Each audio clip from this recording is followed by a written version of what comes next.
Bonjour à tous, c'est Captain de la chaîne Captain Trading. Alors bienvenue sur la chaîne de Krill et bienvenue à la Captain Trading Series. Les deux prochains tutos de la Captain Trading Series seront entièrement dédiés au trading stop sur le Smart Terminal. Alors le Trading Terminal offre cette option de trailing, d'accord, de trailing take profit et de trailing stop loss. Donc on va voir ensemble dans ce tutoriel comment utiliser le trailing stop. Dans le prochain tuto, on verra des stratégies pour utiliser le trailing profit ou le trailing stop loss. Donc c'est évidemment une option que beaucoup de gens recherchent, tout simplement, de pouvoir sécuriser une partie de leurs gains tout en suivant la tendance. Donc c'est finalement le but d'un trailing stop, d'accord? Donc pour le définir, finalement, c'est une sorte de stop loss ou de take profit suiveur et derrière, on va lui donner une valeur pour pouvoir suivre la tendance. Par exemple, un pourcentage, un niveau de prix, etc.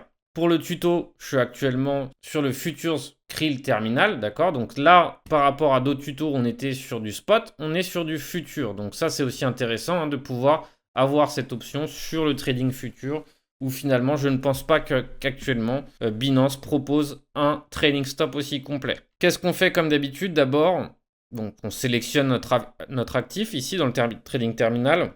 J'ai choisi ici le Dante. Pour ma part, je pense qu'on va faire juste un achat classique de support. Et derrière, évidemment, je voudrais profiter au maximum de cette éventuelle tendance. Encore une fois, le trade n'est pas encore parti. Et suivre au maximum le prix. Donc pour ça, je vais avoir besoin du trading stop. Et c'est ce qu'on va essayer de décortiquer ensemble. Donc d'abord ici, par exemple, si je fais all-in et que j'utilise un levier 10, par exemple, sur cette position, je pourrais prendre 1000 $ au lieu de 100 $. D'accord? Ici, j'avais 100 $. Donc, n'oubliez pas, ici, à partir de 100 $, je suis liquidé. Tout simplement, si j'ai une perte équivalente à 100 $, je suis liquidé out. Donc, évidemment, quand vous utilisez du levier, vous devez en être conscient. C'est pour ça que, pour ma part, finalement, je pense que utiliser du levier, c'est pas forcément mauvais. La seule chose, c'est qu'il faut comprendre que si on n'a pas de stop loss, si on ne respecte pas son stop loss, on est liquidé et dans ces cas-là, on perd l'intégralité de sa position. Donc pour moi, finalement, le levier n'a pas tant d'importance que ça. Ce qui m'importe, c'est d'avoir un stop loss et de le respecter. Donc évidemment, là-dessus, j'ai fait mes preuves. Je sais que je respecte mon stop loss et je sais que je sais exactement combien je perds si mon stop loss est touché. Et là est la différence avec beaucoup de débutants qui font ça en mode gambling et derrière qui n'ont pas de stop loss, pas de qui vont faire un peu n'importe quoi.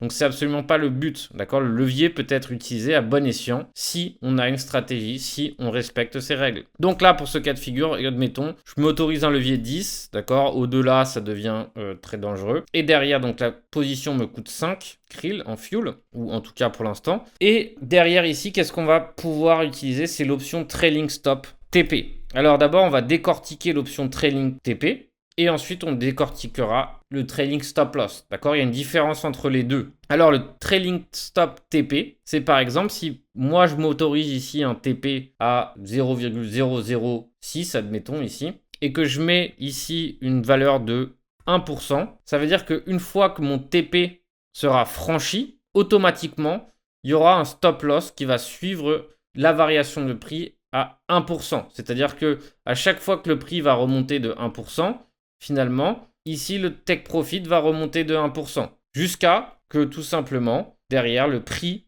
chute sur ces moins 1% et derrière, la position est coupée. D'accord? Donc, une fois qu'on a franchi le TP, le take profit suiveur s'installe. D'accord? Donc, il va suivre le prix sur 1%. Donc, à partir de, par exemple, 6 centimes, ici, si on a mis 1%, moins 1%, ça sera la valeur de suivi du trade. Donc, à peu près ici, à 0,00593. Donc pareil ici en fait, si vous utilisez cette option avec Krill et que vous utilisez 2 TP sur le trading terminal, il va faire ça la même chose en 2 fois. C'est-à-dire premier TP ici, il va suivre avec un stop loss suiveur de 1%. Une fois que la position est terminée, il vous restera l'autre moitié de votre position. Et derrière ici, si vous franchissez le TP, le deuxième TP est enclenché, donc dans le meilleur cas de figure.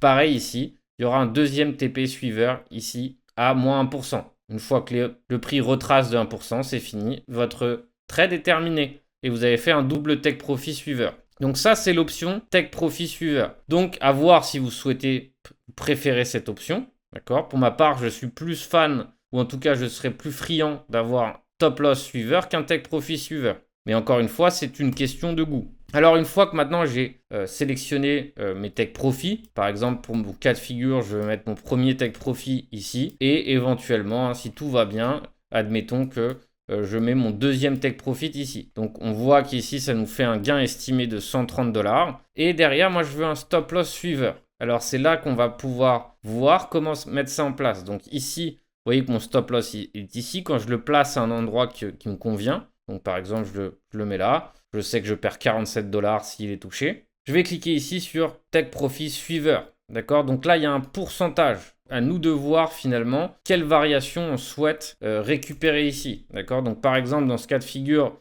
3%, ça nous revient ici à avoir un stop loss qui bouge de 3% en 3%. Donc par exemple, on peut estimer que c'est tout à fait correct par rapport à la volatilité actuelle.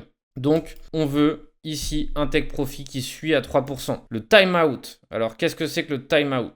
Le timeout, tout simplement, c'est si on sélectionne ça, il y a un temps. C'est-à-dire que s'il y a une mini-mèche ici qui vient durer 1 seconde, et bien derrière, finalement, le stop loss ne sera pas enclenché. Il y a 300 secondes de latence. Alors, encore une fois, cette optionnalité est risquée, dans le sens où si finalement on a mis 300 secondes et qu'il y a vraiment un écart de volatilité violent et qu'on est bien au-delà de notre stop loss, possible, hein, par exemple, comme vous pouvez le voir ici, mon prix de liquidation est à 0,05, possible qu'on se fasse liquider, surtout avec du levier. Donc pour ma part, je suis absolument pas friand de mettre ici le timeout. Encore une fois, c'est parce que j'ai eu une mauvaise expérience dans le passé avec ce genre de timeout, mais vous pouvez évidemment le placer si vous le souhaitez. Et enfin, dernière proposition ici de take profit, d'accord, c'est que le take profit devient mon stop loss. C'est-à-dire qu'une fois que j'ai franchi mon take profit finalement et qu'on va chercher le TP2, mon stop loss va automatiquement monter ici et aller chercher ici le take profit numéro 1 et ça sera ça